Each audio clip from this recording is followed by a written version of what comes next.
Hi, and thanks for logging on to the Daily Dvar News, brand new halacha 4 minutes for Tuesday, the 22nd day of October. Here we go. Today, a halacha about lashon hara.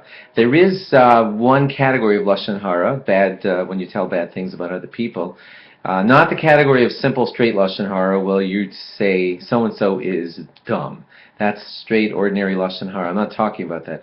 But this would be the kind where there are three people involved, and you are the middle person, and you're relaying bad stuff between A and C. Like you're telling C that A doesn't like him, or that kind of thing. Or you're telling C that A says bad things about him. That's called rechilus. It's tale-bearing. It's adding hatred between two people. You should know that that category exists.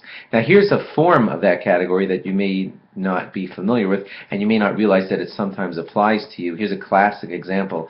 Let's say C, no, let's say, forget the ABC, but some man gives a lot of money to charity. He gave it to you. And you say, thank you so much, he gave you $1,000 for your organization. And then you tell somebody else, why don't you, who's also trying to raise money, why don't you go to so-and-so, he just gave me $1,000. Okay, now your friend goes to so-and-so and says, hey, could you give me $1,000? And he's like, ooh, where'd you get that kind of idea that I write $1,000 checks? And either you do or don't tell, and you say, well, so-and-so told me. So what happened here is a three-way thing.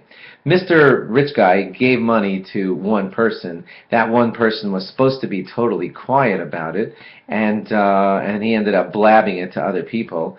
And that's probably a form of lashon hara right there. You shouldn't have told other people that so-and-so gives money. And then when that third person says, could you give me $1,000 check, like you just gave so-and-so $1,000 check, what happens when he does that is he's causing an animosity now between those two people, because the rich guy now realizes that the first guy he donated the money to has now blabbed it to the second guy. Just like you don't want that second guy, you shouldn't be the middleman relaying that somebody says bad things about you. Here you're being the middleman, and you're relaying a very secret fact, which is also harmful to the rich guy when it gets out.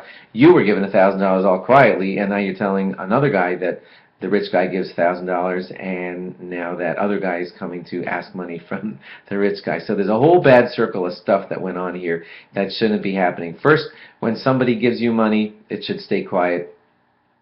And if you tell somebody else, and that somebody else then goes to the rich guy and says, could you give me $1,000 also, you're creating a three-way thing here where there's animosity between the rich guy who gave and the blabbermouth who blabbed about what the give was. So watch out for those kinds of categories. I know you're not all fundraisers out there, but these kinds of things happen all the time when you find out that so-and-so is loose with something and you tell somebody else and now a whole bad secret gets out.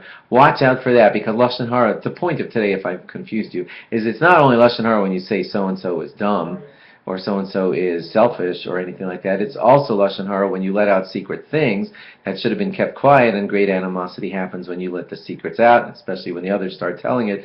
I think you get the picture. Sorry if I've confused you. But be careful about those kind of talks also. Thanks for logging on, and log on again tomorrow for more. Bye-bye.